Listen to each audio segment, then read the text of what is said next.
Great. Thank you so much, everybody, for coming out today to Universal Design Myths Busted, Facts that Foster Inclusion. We're so happy to have you all here today. And we're going to go ahead and get started on our very first slide.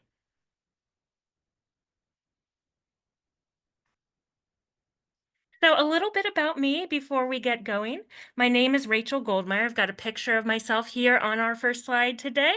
I have fantastically curly black hair, glasses. I'm wearing red and black in the photo, and coincidentally, I'm wearing red and black again today. How about that?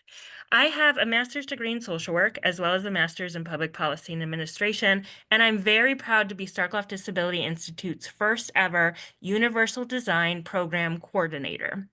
I have a link for Starkloff Disability Institute up on the screen for our website, so you can take a look and learn a little bit more about us because we are a fantastic organization.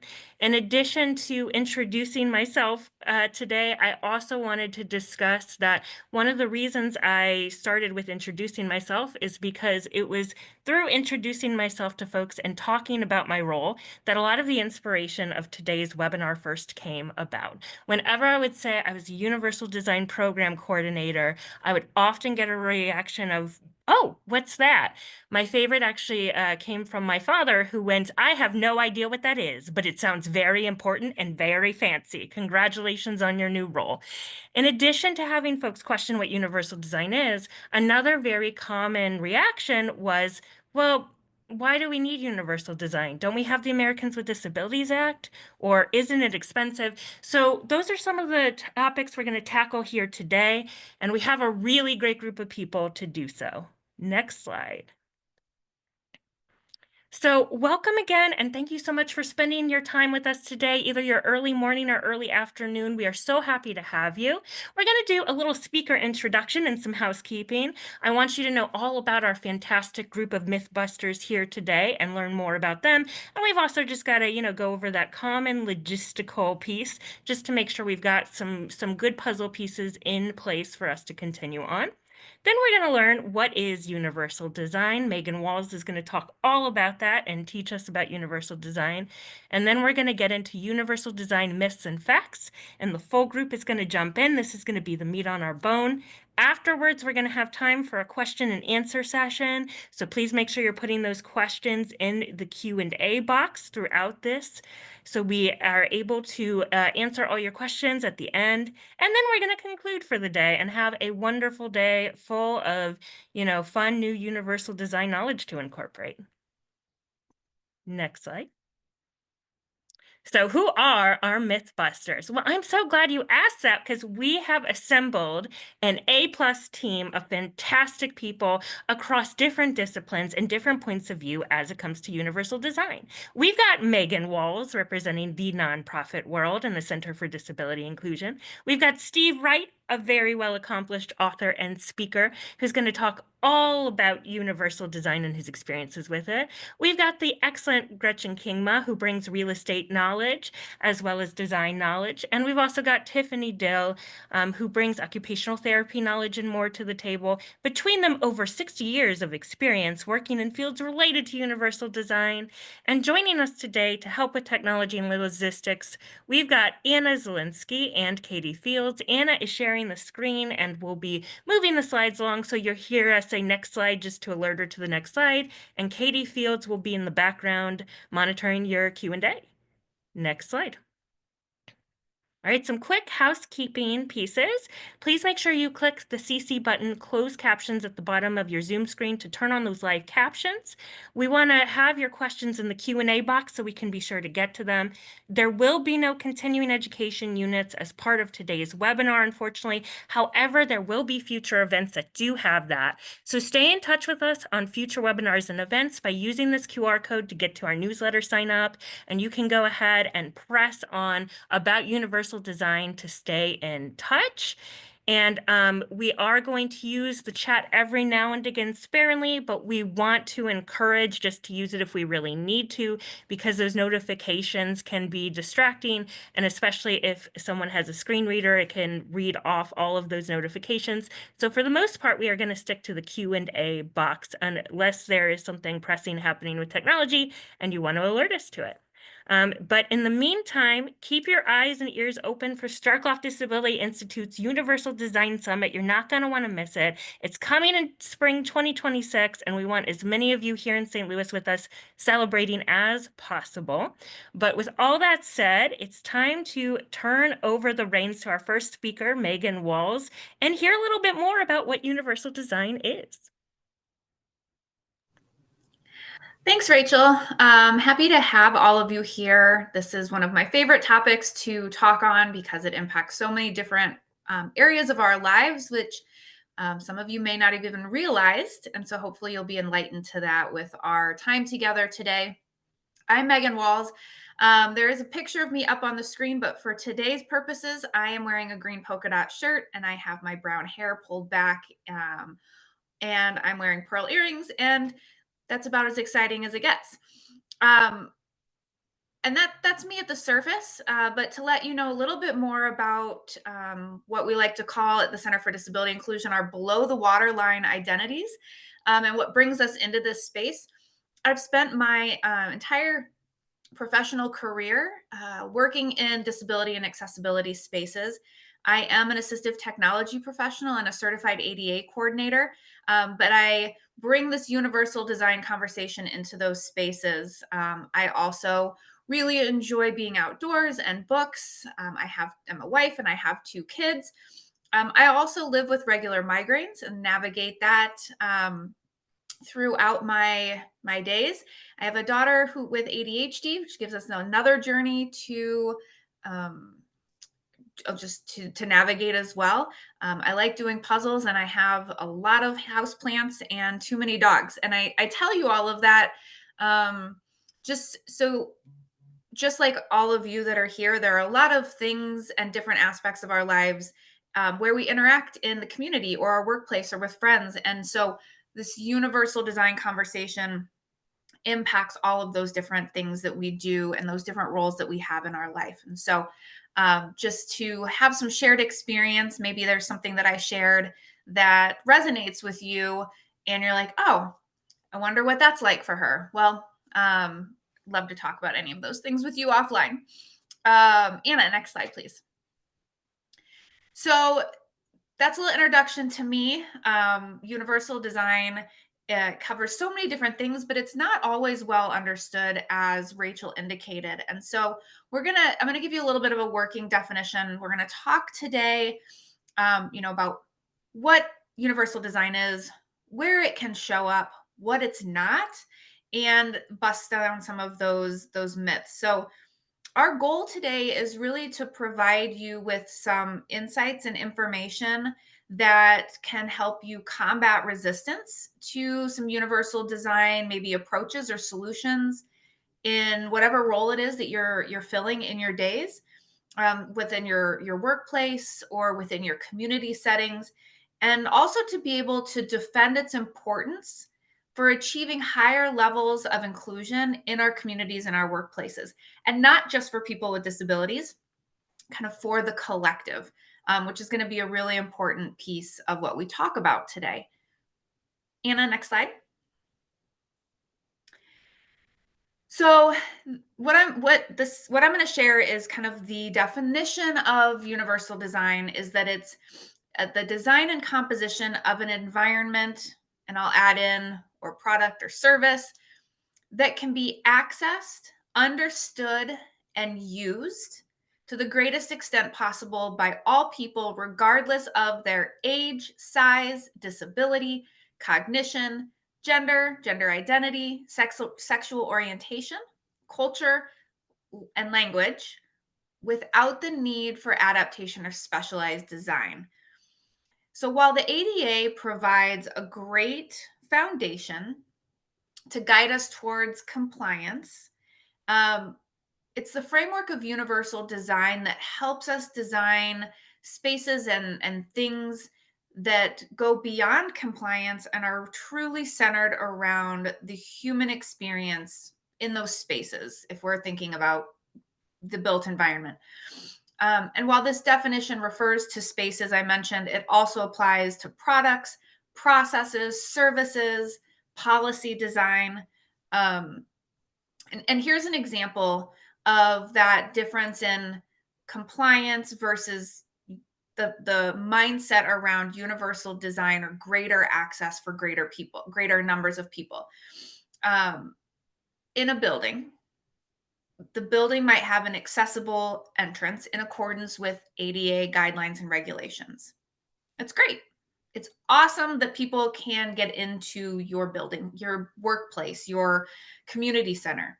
But then the question becomes, once they're in that space, are they able to access and participate in the things that they came to do?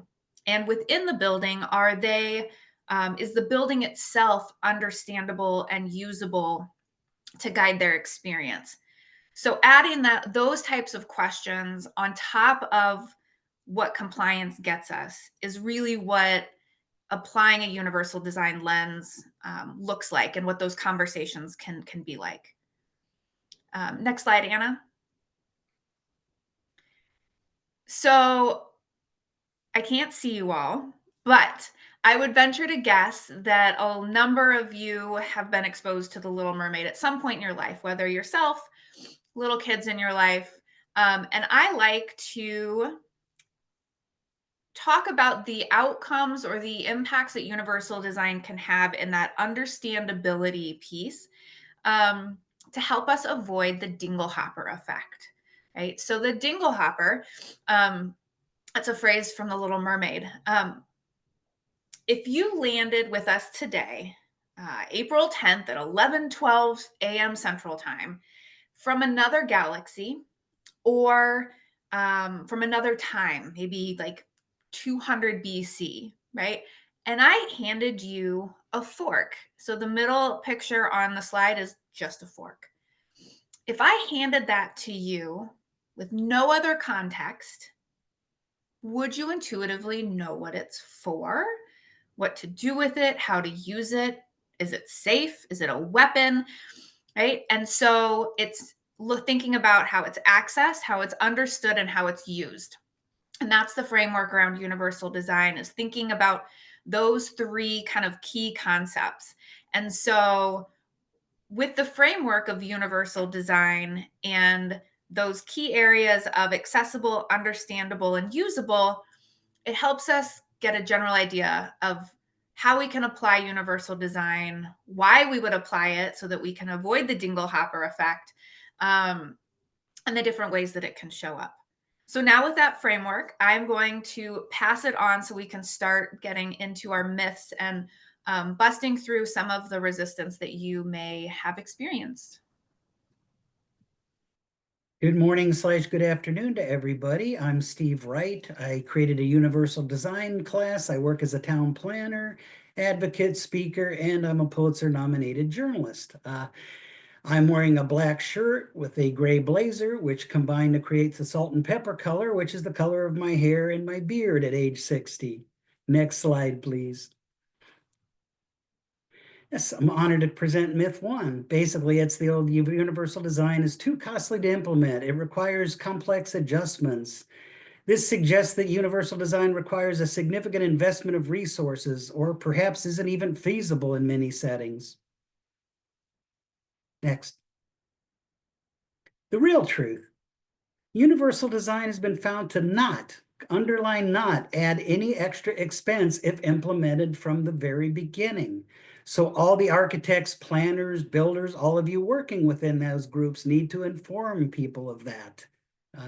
A 36-inch wide door at Home Depot costs relatively the same as a 26, but the 36 provides universal design entrance. Those flexibility and durability leads to long-term cost savings, sort of like the LEED.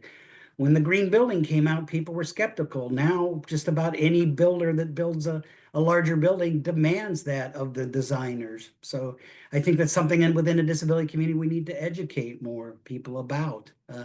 Spaces and places that are inclusive don't need those costly retrofits and modifications down the road. I think when the naysayers say, oh, the ADA is, or the universal design is so expensive, they're the foolish ones that aren't doing it to begin with. Redo anything in mid-flight, it's going to be a lot of money. And again, It is a good defense against ADA lawsuits, but I truly think all of us are going to leave here today knowing that the intrinsic value of building inclusively goes far beyond that benefit. And next slide, please. Yeah. There's benefits in construction to doing this way. Think about it. A well-designed ramp elevator system benefits everyone. It reduces the need for modifications. Nowadays, everybody is getting those Amazon deliveries and all those other delivery services through FedEx, etc. I know my delivery person loves the ramp on my house because it's easier to bring up those heavy, chewy 50-pound cat food things to my door. With an accessible entrance, just a first floor space that can become a bedroom, an accessible bath, a walk-in shower, ideally a roll-in, barrier-free kitchens. These accommodate everyone. They don't make it that it's just for the disability segment. Those are broader, more comfortable ways of building even a single family house. It can be a custom house, but then if a person lives with you that has a disability, you don't have to spend 50 grand retrofitting. Next slide, please. And within technology, when we think about it, if a website isn't readily accessible, if it isn't logical, a person, I know myself, I will get frustrated and move on to the next thing. So you lose the dollars. So I want to bust that myth that, oh, the ADA makes it more expensive. No, it drives customers to you. If 1 in 4 people have some degree of disability, that's bringing 25% more market. Smartphone commands that we all use, those are a game changer for visually impaired people. Closed captions were created for hearing impaired, but now you go to a sports bar because there's 19 games going at the same time, the captions are crawling below. I've gone to very fancy restaurants that have food channel videos going with the crawling captions so the speaker isn't distractive to the nice wine dinner. Next slide, please. Again, these will make you legally compliant. I always think of the ADA as sort of the floor and the universal design as the ceiling. But again, rather than just reading my lines here, I just can't emphasize enough, because right now there is this big view in federal government to reduce, or that these things are onerous for business, and they are not. Next slide, please. Also, simplicity is better. I'm constantly talking to architects that love these Lula lifts, the limited use, limited access. There are some very tight configurations where maybe they're the only solution, but these need a key to operate. The key goes missing.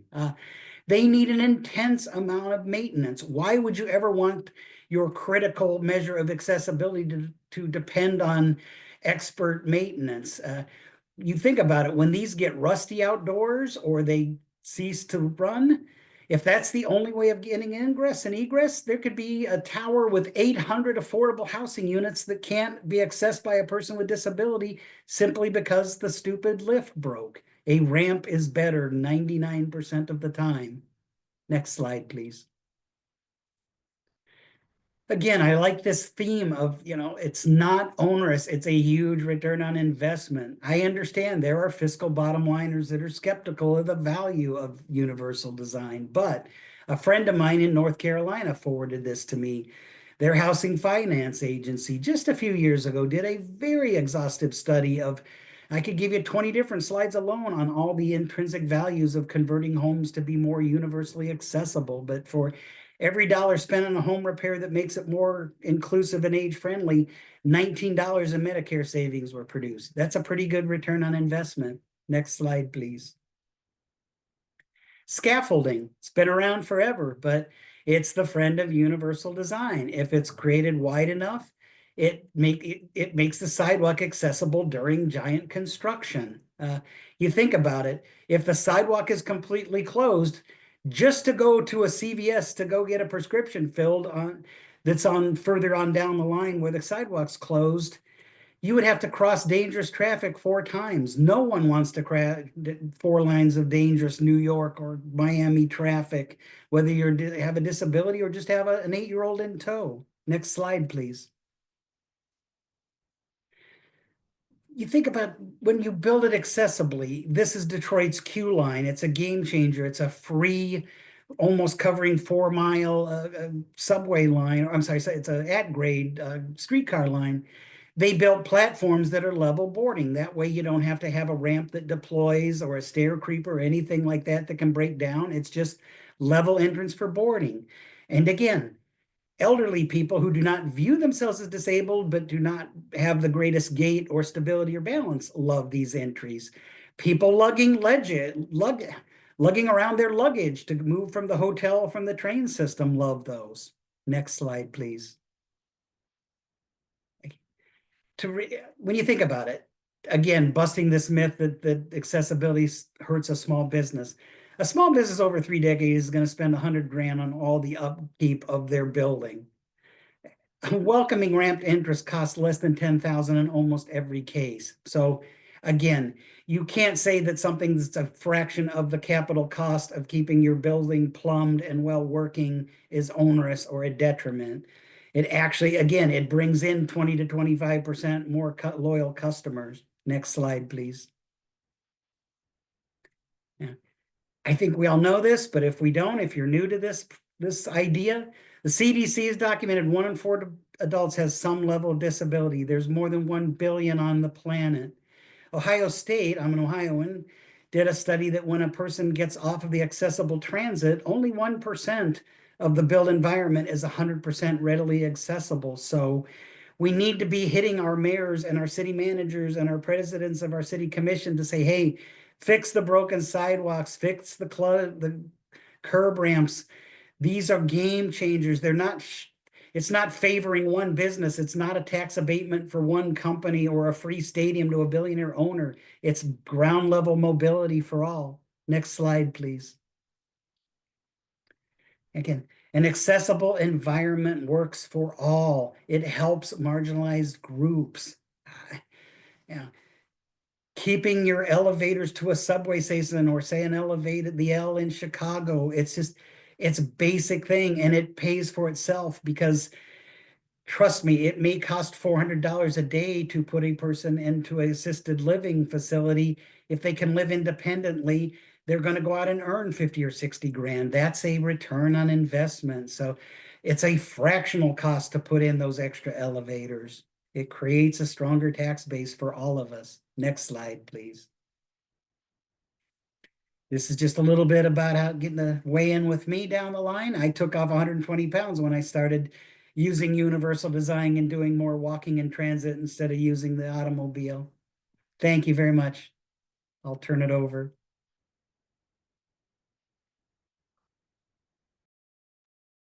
Thanks, Steve. Hello, everyone. I am Gretchen Kingma, and today I am with curly hair. In the photo, I have straight hair. There's a photo on the screen of me in a light blue Easter-looking blazer. Today, I'm wearing a brown checkered blazer. Always have big glasses on because they are a part of me, and frankly, I cannot see without them. I am an occupational therapist turned realtor, and I see a spelling error for those of you who are reading along. I apologize for that. I am a realtor, not a relator, and I'm also a certified aging in place specialist and have my executive certificate in home modification. So my myth that I am busting, next slide, please. ADA is enough. So why this is so far from the truth? The formal myth is that we don't need universal design because we already have the ADA. That is the myth, and let's bust it. This is so far from the truth because as we have already heard from Meaghan and a little bit from Steve, ADA, it was a great groundbreaking legislative tool.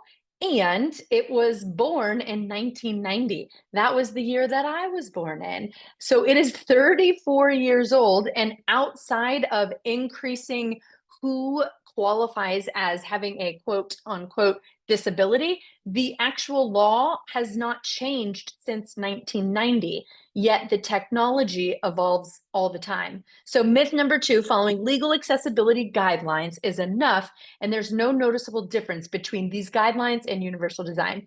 As a realtor and accessibility consultant here in St. Louis, I tell my clients all the time, If you hire a contractor that says, yes, I specialize in ADA homes, just go ahead and run the other way. Why do I say this? Because as we know, the law was intended for commercial public spaces. It doesn't just apply to homes. So when somebody takes a code book from the ADA and tries to apply it to residential homes, it doesn't work. And so it's kind of like the largest oxymoron, ADA homes, because ADA doesn't apply to homes. Next slide, please. I intended to have a second text box here, but my client did not text me back until last night. So I'm going to read you 2 case studies.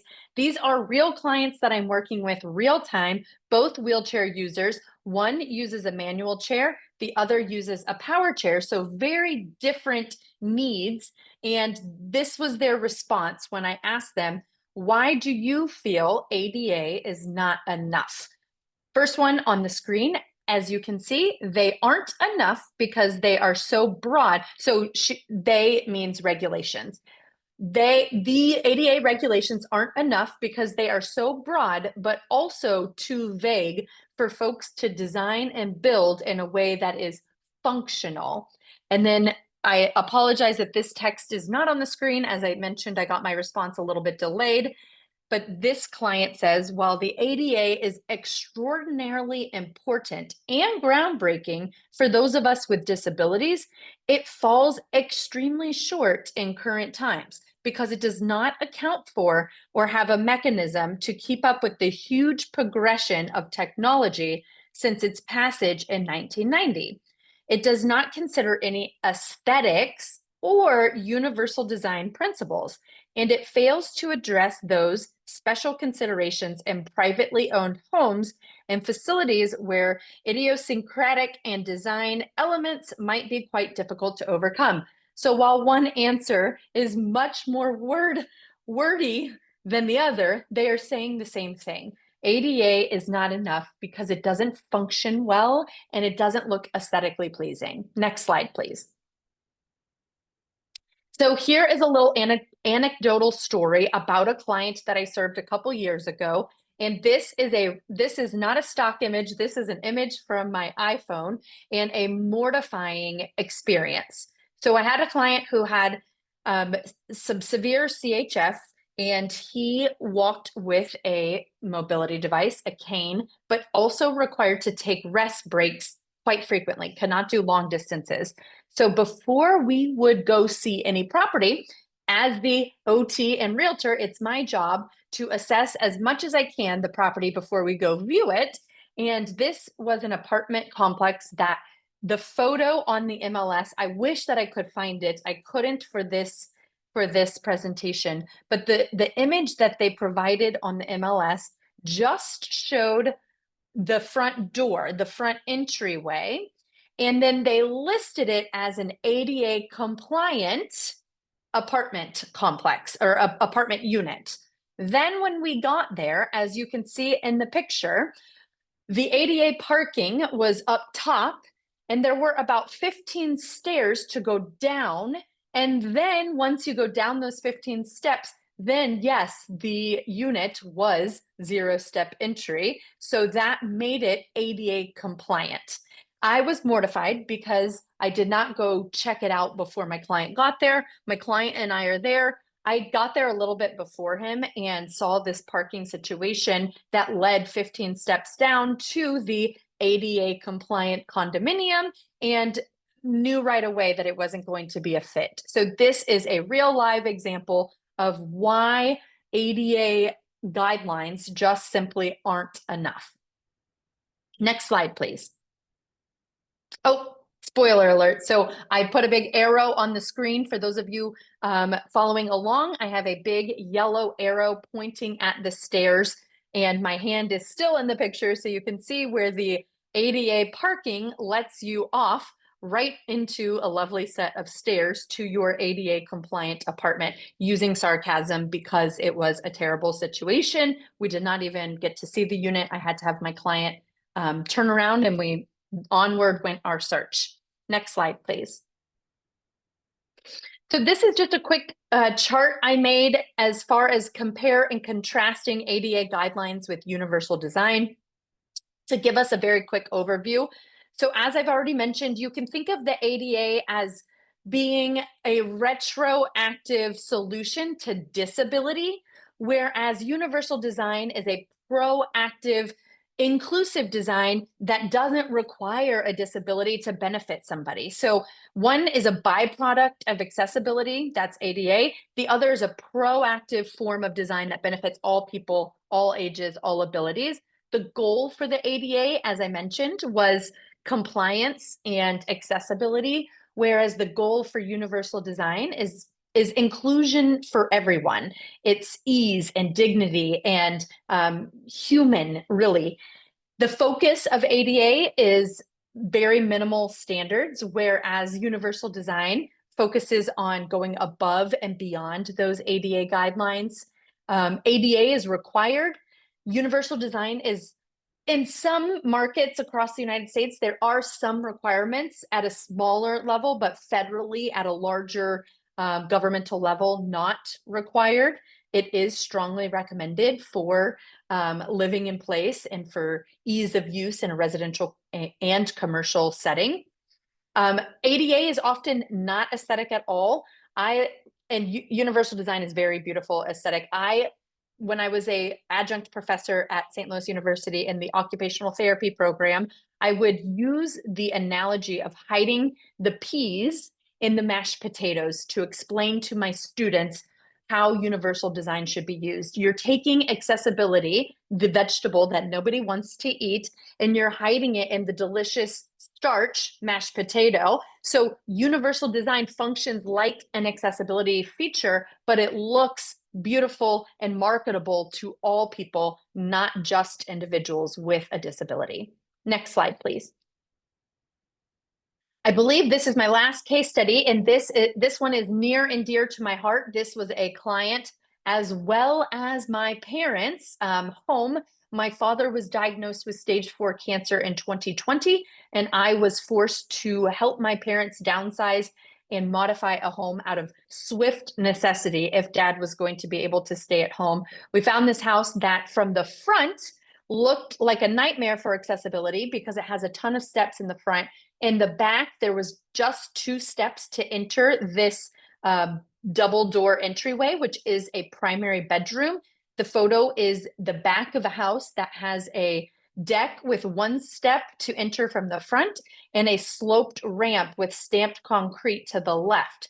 And why I share this case study is because if a contractor were to look up ADA ramp standards when they were building this outdoor living space for my parents, they would have applied a 1 to 12 slope, whereas universal design pushes and educates us that 1 to 16 up to 1 to 20 slope is going to be far more functional and safe. So we landed at 1 to 18, a 1 to 18 slope on this particular ramp. Next slide, please. And I think I have a picture, but I don't. Yeah, I do not. I apologize.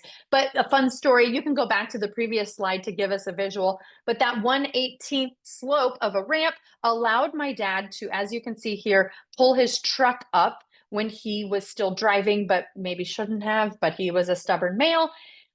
He was able to use his walker as his strength and mobility and balance decreased, use his walker to go right up here. And then actually at the very end of my father's life, my sister got married in my parents' backyard. And this ramp that was universally designed acted as the walkway, the aisleway for my sister's wedding. So my dad walked my sister down the aisle in her wedding dress, and the wedding was right here in the backyard so he could be a part. So a great example of universal design over ADA standards. And if there is one thing you learn from my sector and my myth is don't hire somebody that says that they specialize in ADA homes, because that is a huge oxymoron. Last slide, please. Again, my name is Gretchen Kingma. I am a realtor and aging in place consultant in St. Louis, Missouri. This is how you can find me on Instagram and my email. Thank you all so much for being here. I look forward to the questions and answers at the end.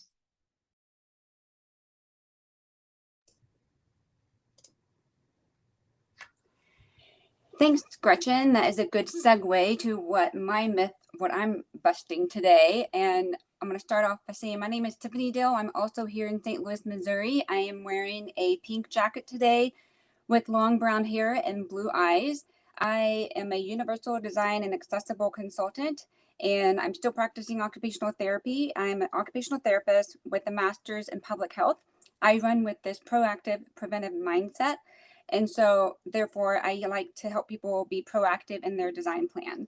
My husband and I actually identified this huge gap during a 4-year house hunt to grow in place. We could not find a home that had a main floor bedroom and a bathroom and to accommodate all of our families that are coming to visit. So during this 4 years, we realized we're just going to have to build a house and make it happen. And ironically, 0.15%, less than 0.15% of the homes in the US are even somewhat accessible.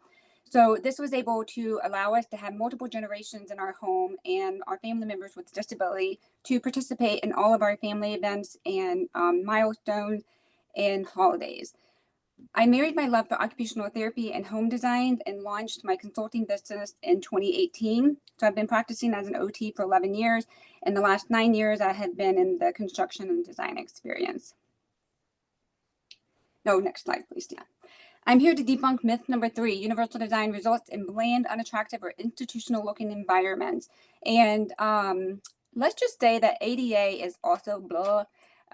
It's like walking out on a gray day. It's just so unpleasant. I think it could use a splash of joy as well, but universal design will make it much more beautiful. So next slide, please.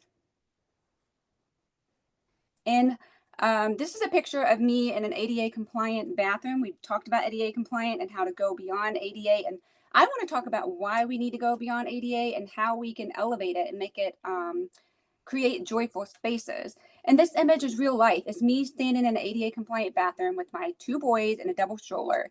ADA doors are 32 inches. This stroller is 31. So if you can imagine someone in a wheelchair or a mom with kids, they can't leave their kids outside the door.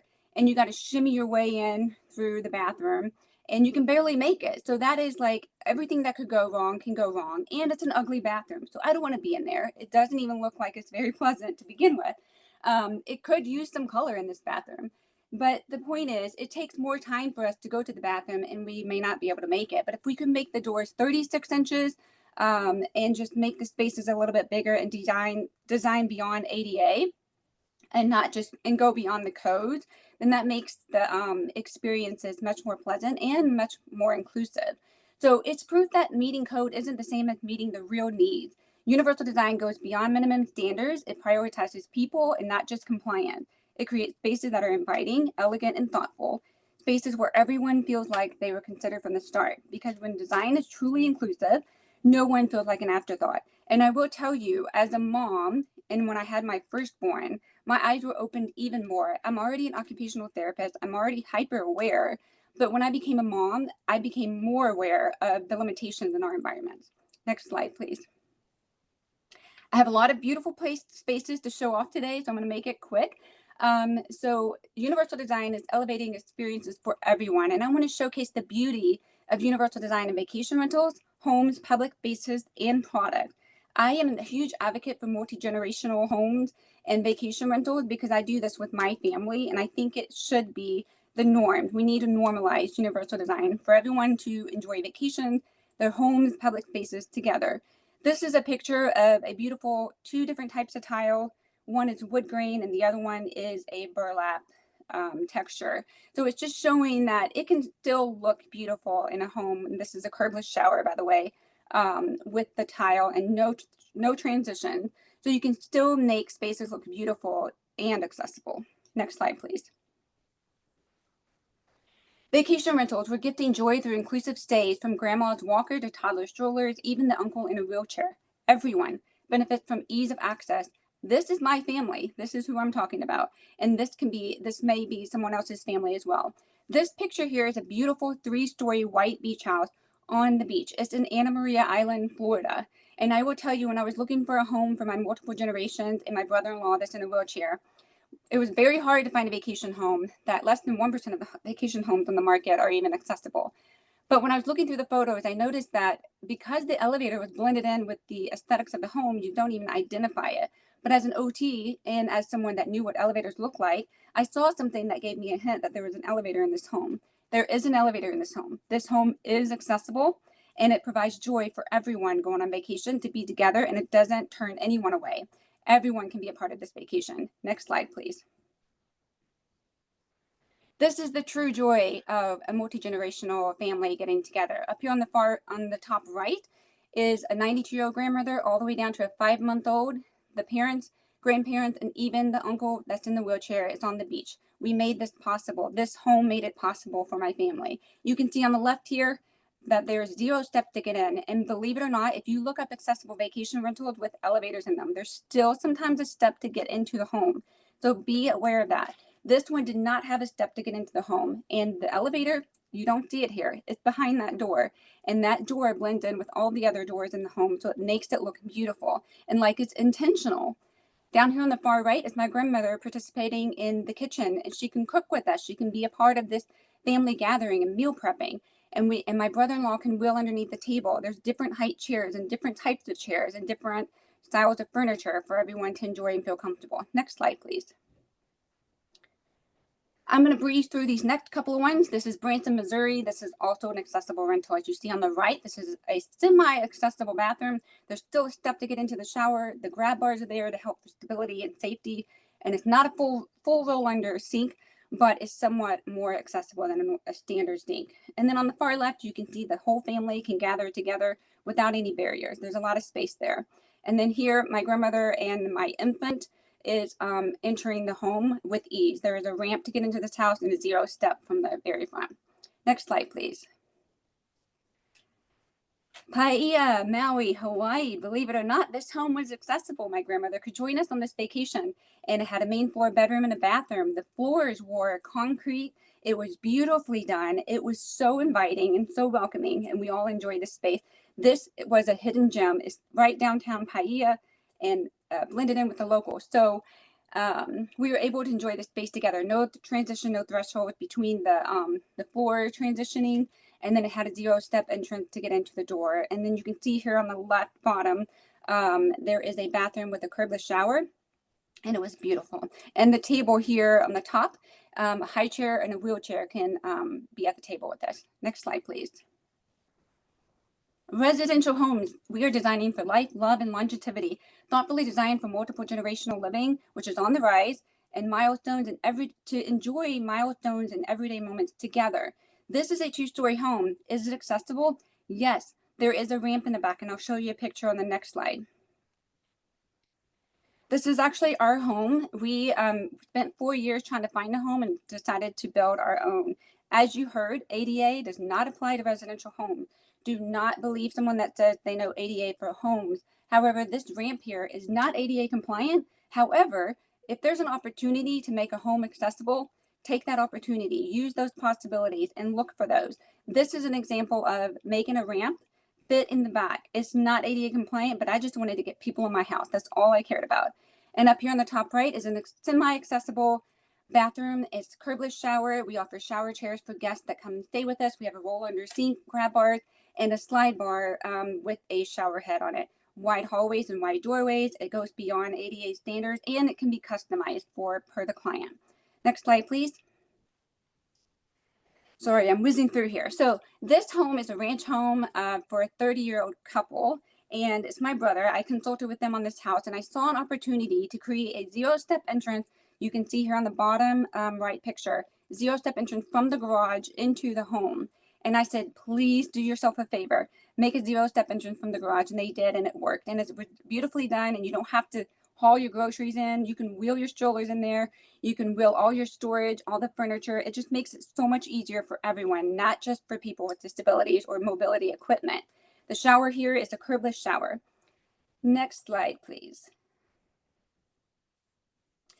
Okay, so I love historic homes. This is a 100-year-old century home, and it opened up my eyes to the possibilities of historic home. This picture on the left is a sloped entrance in brick, which is amazing. This gentleman is a wheelchair user, and he's able to access this home. Over here on the bottom right, you see a ramp into a step-down living room, and it blends in with the flooring throughout the home. And the elevator is actually hidden as well. So that door in that picture is actually the elevator. That door matches all the other doors in the home. So this is just an example of how you can make it beautiful, but also make it historic. Next slide, please. These are a few before and afters that we've done, and how you can make universal design look beautiful. And next slide.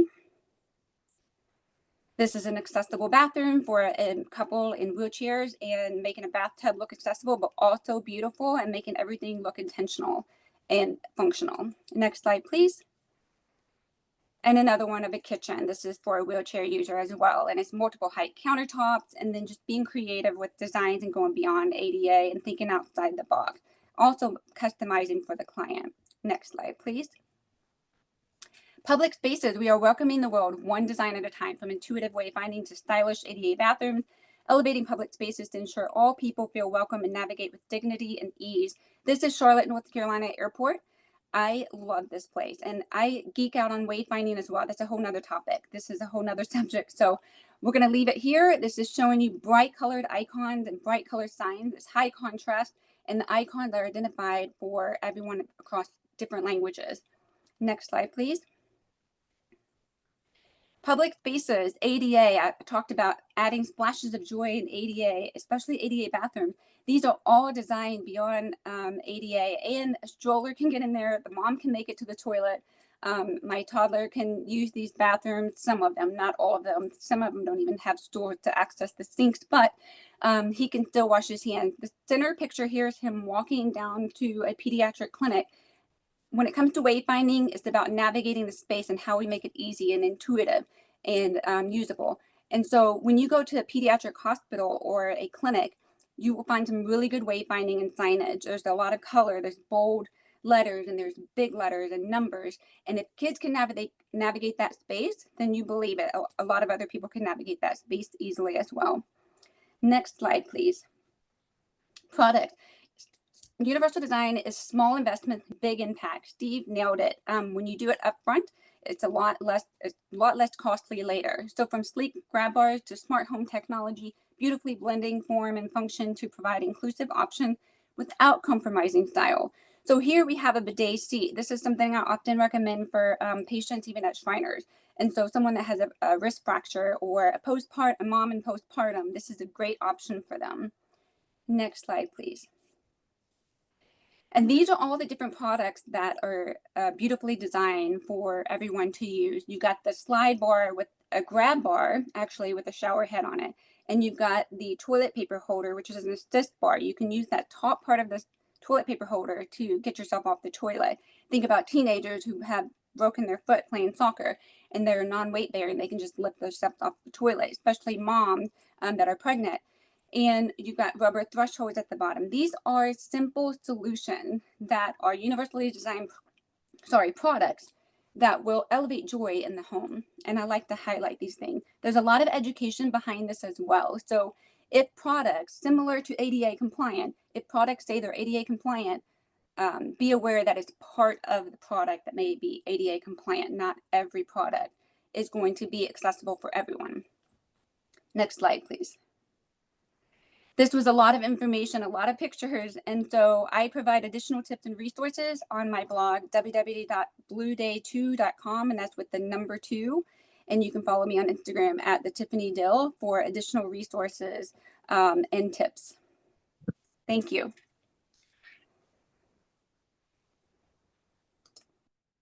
Hi, it's Steve again. I think I might have neglected to mention that I am wearing glasses as far as my personal description, and as far as just a tiny side of bio, along with my town planning and journalism work, I've been a caregiver for about 50 years of my life. So I've got a lot of personal experience with understanding the needs for and the benefits of universal design. So we'll start out with a picture I took in Egypt. This is the Hatshepsut. I might be mispronouncing that temple.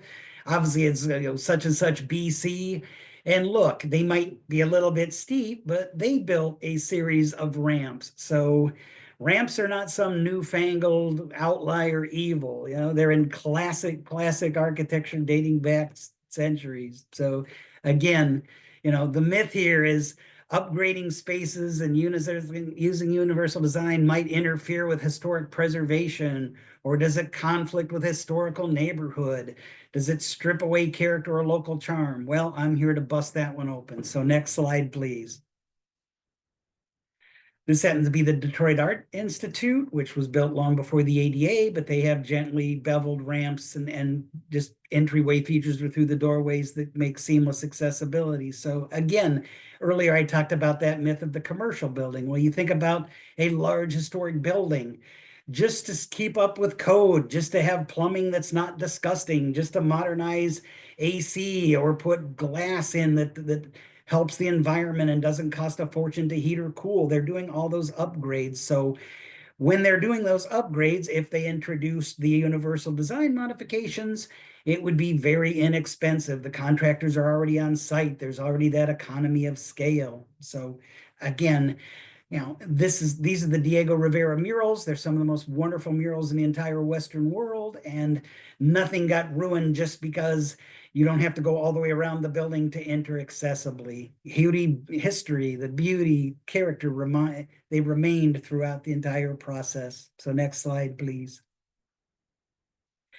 Since we're talking to a fabulous nonprofit based in St. Louis, we're going to go with the Gateway Arch. So the famous Eero design landmark used to be more difficult to cross streets and get into, so they've upgraded.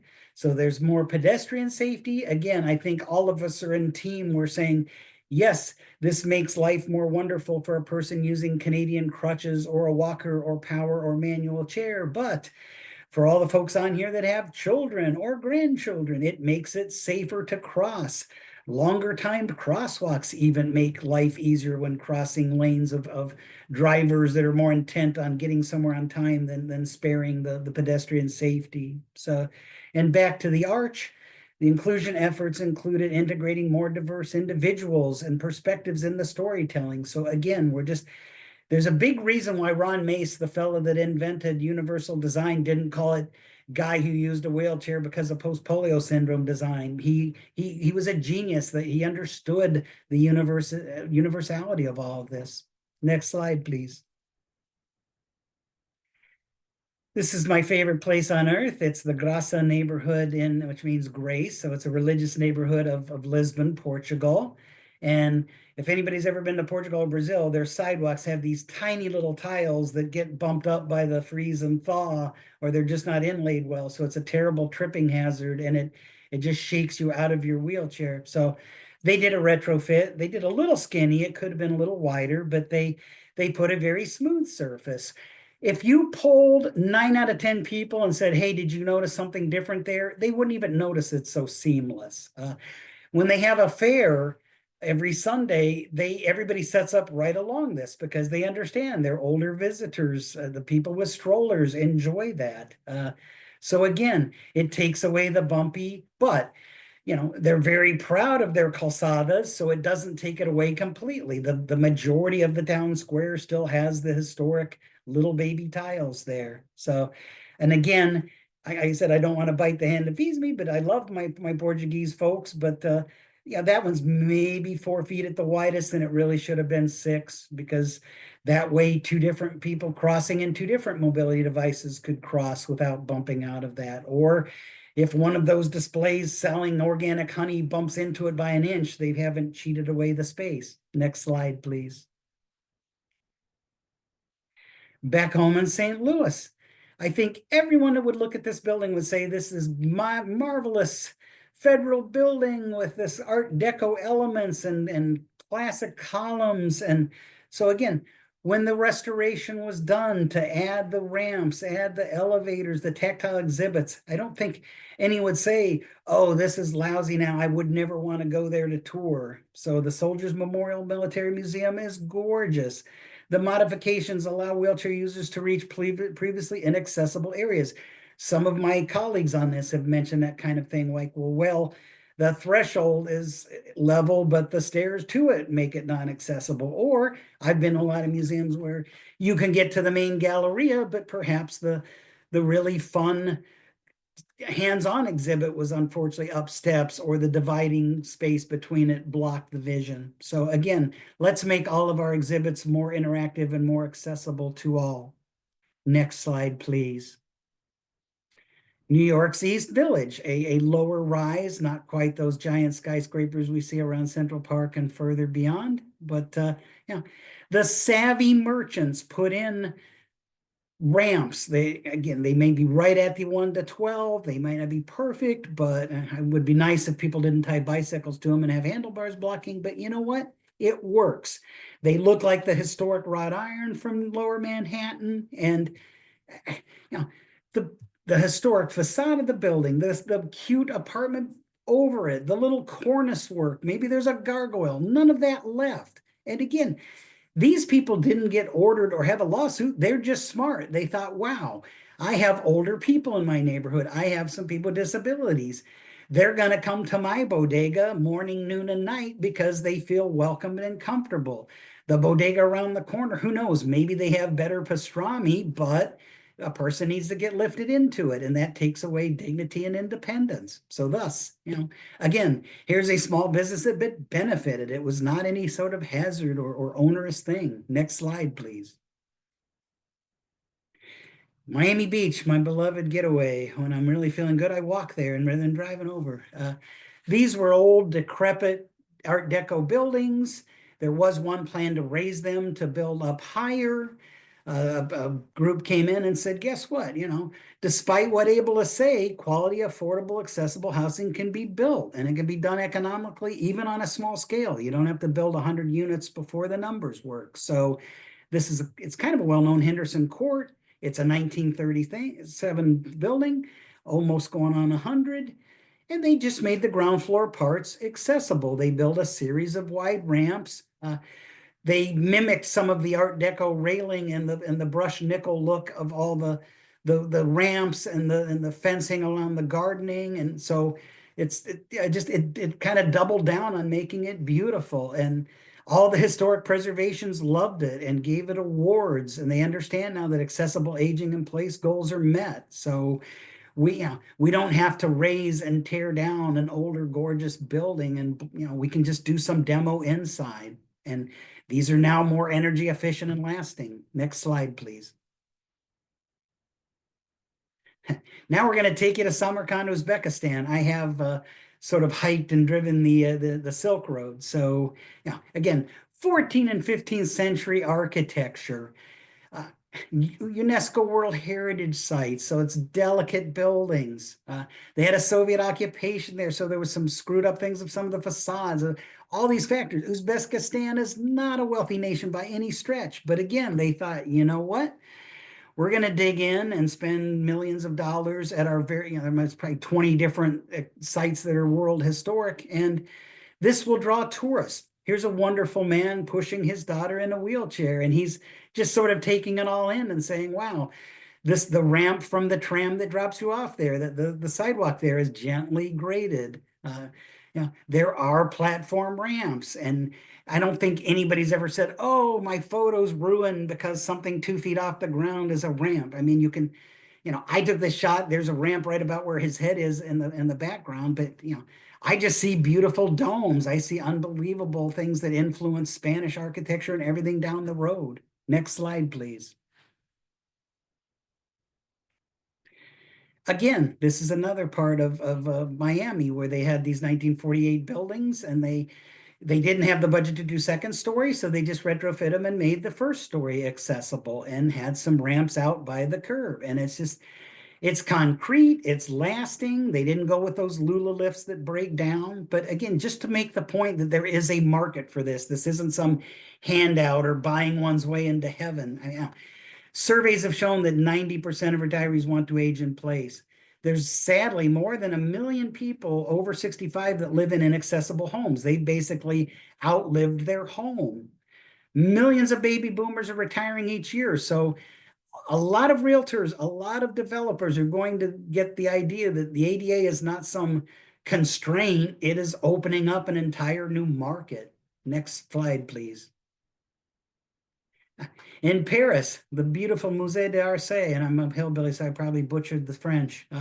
It's a Beaux-Arts 1900 railway station. It was going to get the wrecking ball. They said, let's make it a museum. It's so accessible and so human scaled. A lot of people end up leaving loving this more than the famous Louvre. Again, they gutted a lot of the interior, but saved all the beautiful exterior. There's a elevator that even stops at a mezzanine level, so you can wheel and look at the giant famous clock, because everybody in Paris knew this giant clock from all the way back to 1900. The building has a lot of varying heights, so they've just got elevators that stop at half levels. You can overlook the riverside. It's just, again, they're proving it. These are very old buildings that still have the beautiful stonework inside. You just can access it better with corner elevators, and they have very good wayfinding signage so you can find them. Next slide, please. I love New Orleans. They have a streetcar that's going on 200 years old. I used to sort of fight with them because their transit authority said, oh, it's historic, we'll lose our designation. And I said, no, it's public transit, just making. This is the interior. It still has these wooden seat backs, which actually, when a train car moves directions, you slide it, and that way you're facing forward always. It's got the historic woodwork, the strap hangers, but there you are. There's a caged ramp mechanism. About half of their stops on the line are accessible. They're acquiring some right of way and median to make the others safe, accessible, so they're not letting off in the busy street. But lo and behold, a place that resisted that forever. And when I get on these, because I'm a big nerd, I always ask people like, hey, do you know this is accessible? And unless there is a wheelchair user or a crutch user, they're like, no. So again, that answers the question, right? That it's still historic. It didn't disrupt the beloved St. Charles line. So again, proof positive that you can blend immersion and inclusion and not destroy history. Next slide. Richmond, one of our more historic cities. There's a cultural campus. There's 2 major museums of art and history. There's several other smaller museums along there. Look at again, I'm kind of an amateur architect. Look at these beautiful wide, look at the sculptural sides on those ramps. It's a design feature. It could win a landscape architecture award. There's nothing VA hospital or old or gray or battleship looking. These actually enhance the area. And again, people with the double strollers love them. A lot of their volunteers are elderly, and if you said, sir or madam, are you disabled? They might smack you because they're bullheaded and don't feel they are, but with their gait, they don't lift their feet that much. So the ramp entrances makes it easy for them. They don't fear a tripping hazard. There's benches along them, not in my picture there, but so they can stop and rest. So once again, we have these network of areas that I think enhances the curb appeal while unlocking the accessibility to multiple stories of buildings. Next slide, please. Again, I was very proud to be in an international documentary. So anybody that gets the PDF of this or captures the video, you might want to go watch it. It's a lot of fun and talks about how an American went to Japan and demanded better accessibility. So we are making a difference, my friends. Thank you.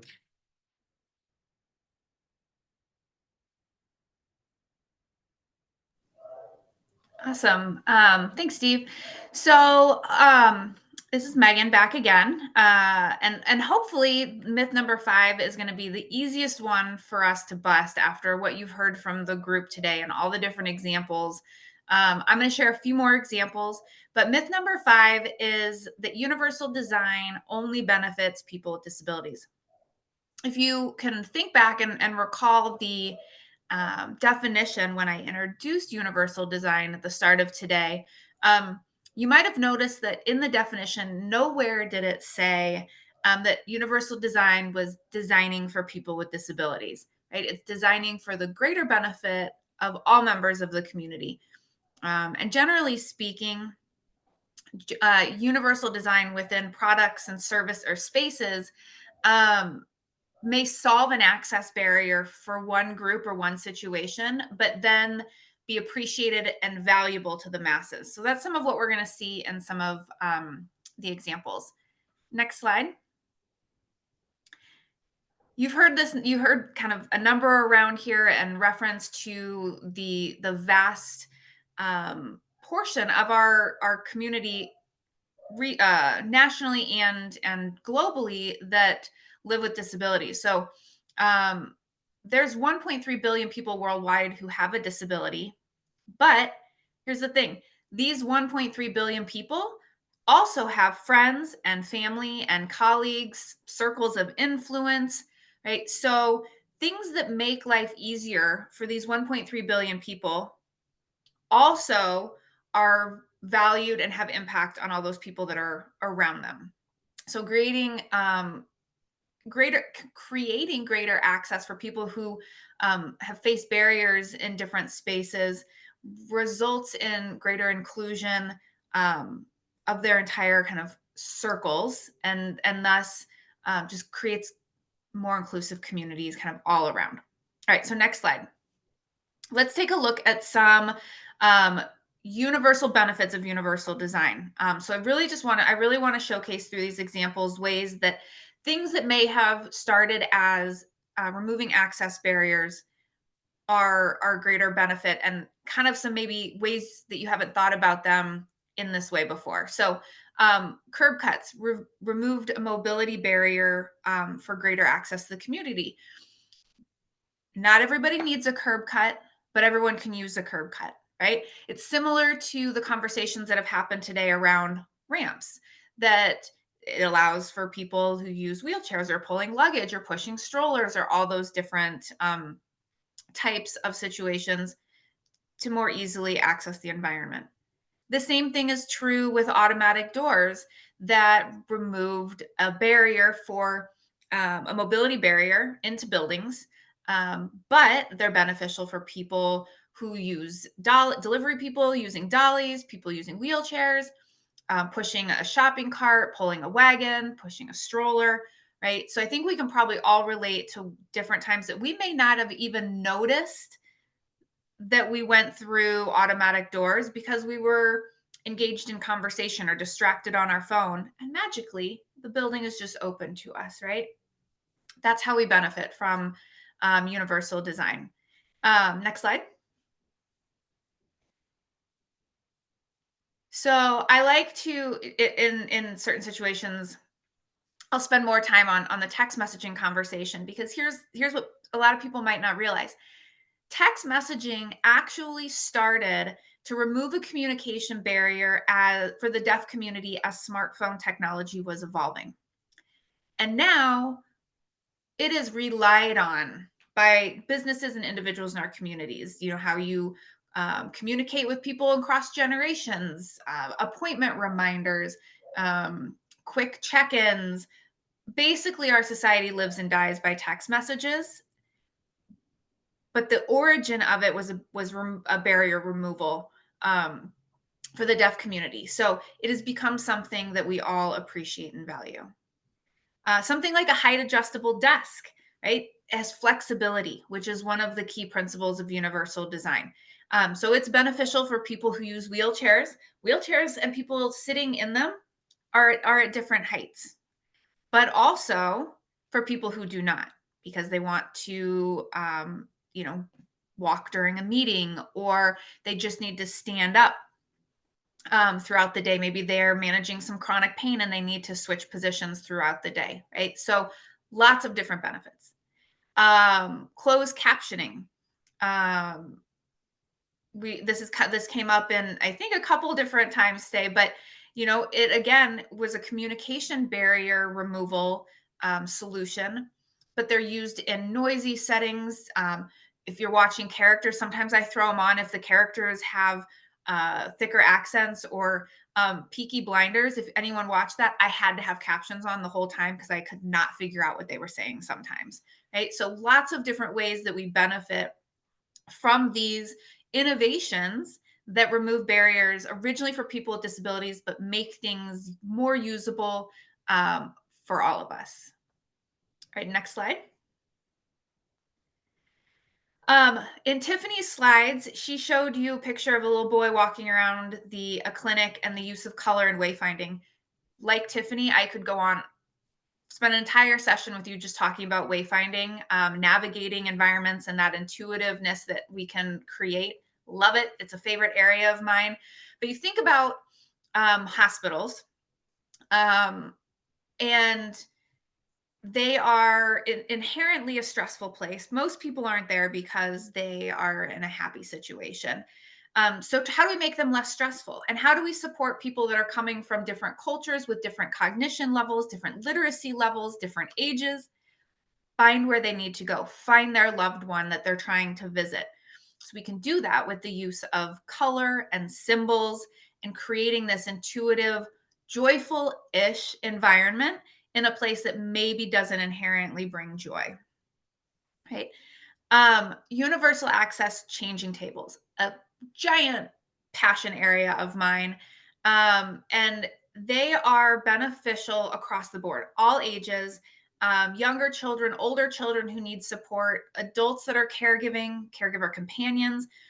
And while these are more tailored towards, yes, they're direct support for people with disabilities, the reality is that by creating these spaces that are more inclusive in their features and their function, you bring people out into the community, and we create more inclusive, accessible communities. And so without some of these features, we have people in our community and in our lives that are maybe unknowingly to us excluded from joining us in different environments because of the functional needs, access needs that they have. So it allows for increased dignity and independence in these spaces. And kind of the same thing with inclusive playgrounds. Often, oh, great, it's a playground for disabled kids. Yes, and their friends and their siblings and their classmates and their parents who have a disability or their grandparent caregivers. And when you incorporate other things like shade, who doesn't appreciate shade when you're sitting at a hot playground? Extra seating. Never met a parent who likes sand, right? And then socially inclusive fun. So you can bring all of these groups and members of our community together.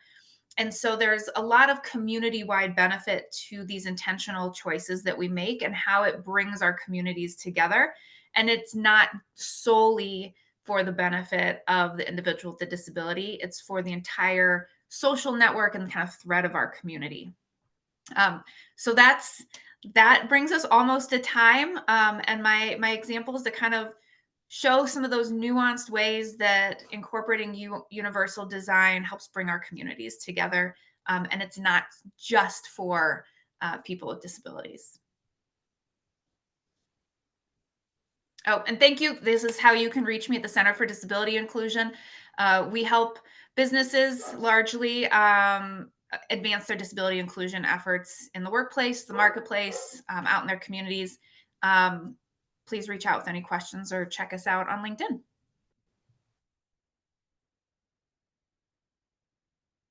Okay, fantastic. Thank you so much, Mythbusters. So we had a great conversation, and so great, in fact, that we are about out of time. But with that said, I would love to, at this time, I'm going to have Katie Fields go ahead and drop a link for a post-event survey in the chat for folks who need to leave sooner rather than later. But I do want to allow a couple of moments just to review some different comments and questions. So those of you who can stay maybe 5 minutes over, please feel free to do so, and we would love to have you. So we had a really fantastic comment come in from Robin, who says, "You all are amazing. I have a bachelor's in special education and a master's in urban and regional planning. Presently wearing the hat of historic preservation planner, I've always felt in conflict. I'm a person who identifies as having a disability. I'm an advocate for people with disabilities and inclusive communities, but I love places that are up high, old, and have narrow nooks and crannies. I don't want to lose those hidden gems, the quirky architecture. But the examples shown in this presentation are just beautiful and thoughtful and interesting. So I definitely hope that that has helped to open us up a little bit to some possibilities." And a question that we had that did come through Are there any plans to codify universal design as a legal requirement for future buildings? So I'd love to turn that over to the panel if anybody has any thoughts on whether we think that will be a legal requirement for future buildings. This is Megan. I will just say I hope so. But if we think about how long it took to get legislative change and building codes and things like that codified, it could be a while. There are some really great resources out there that are creating standards that can help guide these spaces in addition to, the expertise that you've been a part of here today. So they're looking, residential home, multifamily homes, and commercial spaces. And so I think the more design teams and advocates incorporate those in the design processes, it helps build the case for future codification. Great. I'll piggyback on that. This is Gretchen Kingma, who is in residential real estate. And what we have found in Missouri is that, excitingly, there are smaller initiatives municipality to municipality. So in Missouri, there is a law when a building receives state funding. So multifamily building, if it has state funding, it is required to have a certain amount of universal design features. Now that is a start, but as we know, doesn't achieve our big goal. But what is more encouraging is that builders will start to take interest when consumer demand is there. So everybody on this podcast webinar has homework to just go into a display home near you and ask the salesperson, what universal features do you offer? And I would bet a Starbucks gift card on the fact that they will look at you cross-eyed, they will be a little bit confused, and until we start demanding it in our markets, until there's consumer demand, builders just aren't going to change their ways because the housing market, the inventory is so tight. So they're going to continue to put out a product that will sell until we as consumers demand it. So that's my plug for going and asking builders, contractors, anyone you know in the housing space, that question so that we can raise awareness. Fantastic. Thank you both for that answer, Megan and Gretchen. And moving on to the next slide, I want to go ahead and I want to thank all of our speakers and Mythbusters in general. Thank you so much for your time. And thank you, the audience, for being here today, for giving your comments, your questions. There was another question that came in about whether the slides would be sent out. And I do want to let you all know that I will be doing some follow-up. So the recording will be sent out once the captions have been cleaned up. And along with that, we will send links from today's presentation, and I can send a copy of these slides to you as well. It might take just a little bit of time for all of those fantastic resources to get to you all, because we're just going to be waiting for those captions to be cleaned up just a little bit. Next slide. Perfect. So I would really like for all of you to stay in touch with us, though, and you can do so by going ahead and going to our website at starkloff.org. And if you've not signed up for the newsletter yet, please make sure you do so you can hear all about our Universal Design Summit in 2026. And you can also find us on Facebook, LinkedIn, Instagram, or Twitter. And for all things Universal Design, I can be reached at rgoldmeyer@starkloff.org, or you could find me on LinkedIn if you would like to stay in touch that way. Next slide, please. Great. And if you've not had a chance yet to bring up our satisfaction survey, please, please, please make sure you fill that out for us. I've got a QR code on the screen linking to that. We've got the link in the chat again. We've got it on the screen. So whenever you get a chance, please make sure that you take your time to give us that feedback. This was our very first online webinar for universal design, specifically in our new programming at Starkloff Disability Institute. I'm so grateful for your time today. So grateful that you came out. Panelists and Mythbusters, you did an excellent job. Anna and Katie, thank you so much. And I hope everybody has a fantastic rest of your day. And please stay in touch with us. Keep your eyes peeled for future programming. We've got something in person in May. We've got the Universal Design Summit next year, and there are more webinars to come this year. So sign up for the newsletter and stay in touch. Thank you, everyone.